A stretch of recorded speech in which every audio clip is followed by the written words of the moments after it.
दोस्तों जीएसटी की बहुत ही इम्पोर्टेंट अपडेट आपके साथ इस वीडियो में डिस्कस करने जा रही हूँ। जीएसटीआर 3B रिटर्न के बारे में हम इस वीडियो में डिस्कशन करेंगे।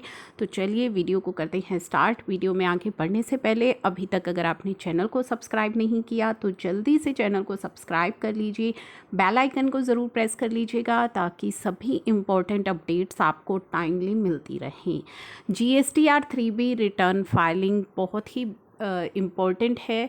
जीएसटीआर 3B रिटर्न के लिए आपको एमनेस्टी स्कीम का बेनिफिट दिया गया है जो कि जुलाई 2017 से एप्लीकेबल है। और आपको पहले भी मैं ये चीज़ बता चुकी हूँ कि दोस्तों ये लास्ट आपके पास चांस है। इसके बाद किसी तरह की कोई एमनेस्टी स्कीम की उम्मीद मत कीजिएगा। क्यों नहीं कीजिएगा? क्योंकि जीएसटी की लेट फीस जो है वो ऑलरेडी रेशनलाइज कर दी गई है, ऑलरेडी रिड्यूस कर दी गई है। और अब जो आप जीएसटीआर 3B फाइलिंग कर रहे हैं, जो जून की आपने जीएसटीआर 3B फाइल की होगी, जो कि आपकी 20 जुलाई को आपने फाइलिंग की होगी, या फिर क्यूआरएमपी में है तो 22 या 24 को आपने की होगी, तो उस पर वो जो रिड्यूस्ड लेट फ़ी है वो एप्लीकेबल है। ठीक है, तो ये रिड्यूस्ड लेट फ़ी अब आपको बेनिफिट दिया गया है, तो एमनेस्टी स्कीम दोबारा से नहीं आएगी, ये आप चीज़ सोच लीजिएगा। अभी जो एमनेस्टी स्कीम चल रही है जुलाई 2017 से, उसका बेनिफिट जल्दी से आप ले लीजिए। उसका क्या बेनिफिट है कि अगर 1 जून से 31 अगस्त तक आप अपनी फाइलिंग कर रहे हैं तो आपको अपनी जो लेट फीस है वो केवल 500 या 1000 रुपये ही पे करनी है। 500 रुपये पे करनी है अगर आपकी टैक्स की अमाउंट जो है वो निल है, 1000 रुपये पे करनी है अगर आपका टैक्स बनता है। ठीक है, ये तो आप सभी को पता ही है। चलिए, अब 31 अगस्त तक आप इसका बेनिफिट ले सकते हैं। 31 अगस्त के बाद आप फाइलिंग करेंगे तो इसका बेनिफिट आपको नहीं मिलेगा। और अभी भी बहुत ही ज़्यादा क्वेरीज़ आ रही हैं कि 500 और 1000 रुपये की जब लेट फ़ीस कर दी गई है तो हमारी लेट फ़ीस ज़्यादा लग करके क्यों दिखाई दे रही है। कुछ केसेस में 5000, 10,000 ऐसी लेट फ़ीस क्यों दिखाई दे रही है। तो दोस्तों उसका रीज़न मैं पहले भी आपको बता चुकी हूँ और अब फिर से रिपीट कर रही हूँ कि ये एमनेस्टी स्कीम का बेनिफिट आपको केवल तभी मिलेगा जब आपने 1 जून से 31 अगस्त के बीच में फाइलिंग की है। अगर आपने अपनी कोई रिटर्न 1 जून से पहले फाइल की थी तो उसकी जो लेट फीस है वो नेक्स्ट मंथ की रिटर्न में लग करके आती है। ठीक है, तो 1 जून से पहले अगर आपने कोई अपनी रिटर्न लेट फाइल करी थी और उससे नेक्स्ट मंथ की जो रिटर्न है वो आप 1 जून के बाद फाइल कर रहे हैं तो उसमें वो पुरानी लेट फीस लग करके आ रही होगी, वो आपको पे करनी पड़ेगी। उसके बाद आप जो भी रिटर्न फाइल करेंगे वहाँ पे ये 500 और 1000 रुपये की जो लेट फीस है वो एप्लीकेबल रहेगी।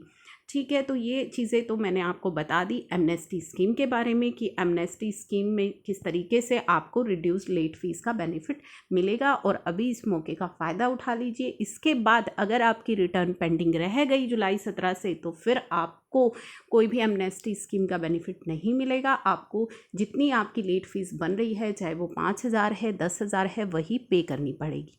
सेकेंड इम्पॉर्टेंट थिंग, आप सभी को पता है आईटीसी का बेनिफिट आप नहीं ले पाएंगे।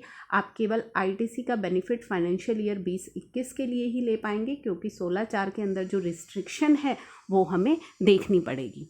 अब जून ऑनवर्ड्स, यानी कि जून की जो रिटर्न आपने जुलाई में फाइल की होगी उसके लिए जो लेट फीस लग करके आएगी वो अब रिड्यूस्ड लेट फीस लग करके आएंगी, जो कि 500, 2000 या 5000, 10,000 4 लेट फ़ीस की ये स्लैब है। 500 रुपये किसके लिए है? जिनकी रिटर्न निल है, वो 500 रुपये की मैक्सिमम लेट फ़ीस है। पर डे वाली लेट फ़ीस आपकी सेम है, निल रिटर्न है तो 20 रुपये पर डे, और जो कि आपकी अदर देन निल है जिसमें सप्लाई आपने दिखा रखी है उसकी आपकी 50 रुपीज़ पर डे आपकी लेट फ़ीस रहेगी। तो पर डे की लेट फ़ीस आपकी सेम रहेगी लेकिन मैक्सिमम आपको केवल 500 रुपये ही पे करने हैं अगर आपकी रिटर्न निल है। अगर अदर देन निल है तो टर्नओवर के बेस पर आपकी लेट फ़ीस को डिसाइड किया जाएगा। जी हाँ, टर्नओवर के बेस पे आपकी लेट फ़ीस डिसाइड होगी। अगर आपका टर्नओवर 1.5 करोड़ तक का है तो आपकी जो लेट फ़ीस है वो 2000 रुपये रुपये होगी।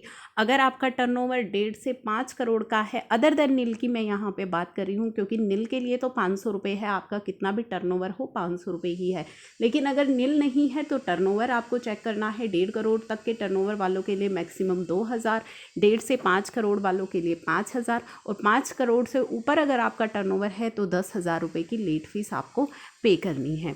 तो ये लेट फीस के बेनिफिट आपको जून ऑनवर्ड्स, यानी कि जून की रिटर्न जो होगी तब से आपको बेनिफिट मिलना स्टार्ट हो जाएंगे। जून से पहले तो आप कोई डेट भी एक्सटेंड कर दी गई थी, लेट फीस में भी आपको काफ़ी रिलैक्सेशन दिया गया था, और एमनेस्टी तो आपके पास आ ही गई है, जो कि जुलाई 17 से अप्रैल 2021 तक की अगर भी आपकी रिटर्न पेंडिंग है, अप्रैल महीने की भी रिटर्न पेंडिंग है, तो उस पर भी ये एमनेस्टी स्कीम एप्लीकेबल है।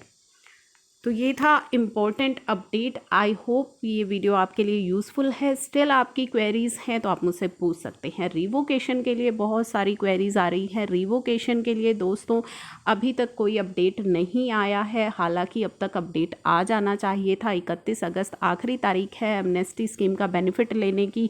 न्यूज़ भी आ रही थी कि रिवोकेशन के लिए डिस्कशन चल रहा है। अगर डिस्कशन चल रहा है और सभी ट्राई भी कर रहे हैं, काफ़ी डिमांड है, जो पेंडिंग रिवोकेशन है फरवरी 21 से पहले जिनके रजिस्ट्रेशन कैंसिल हो चुके हैं, तो उसकी न्यूज़ मच अवेटेड है, जो कि लग रहा है कि जल्दी ही आपको सुनने को मिल जाएगी, बट अब तक आ जानी चाहिए थी। जैसे ही रिवोकेशन से रिलेटेड इंपॉर्टेंट अपडेट आएगा वो मैं आपके साथ शेयर करूँगी। मेरे पास काफ़ी सारी क्वेरीज़ रिवोकेशन को लेकर आती है, तो रिवोकेशन के लिए दोस्तों अभी आपको वेट करनी पड़ेगी। अभी तक कोई भी एक्सटेंशन नहीं आई है रिवोकेशन से रिलेटेड।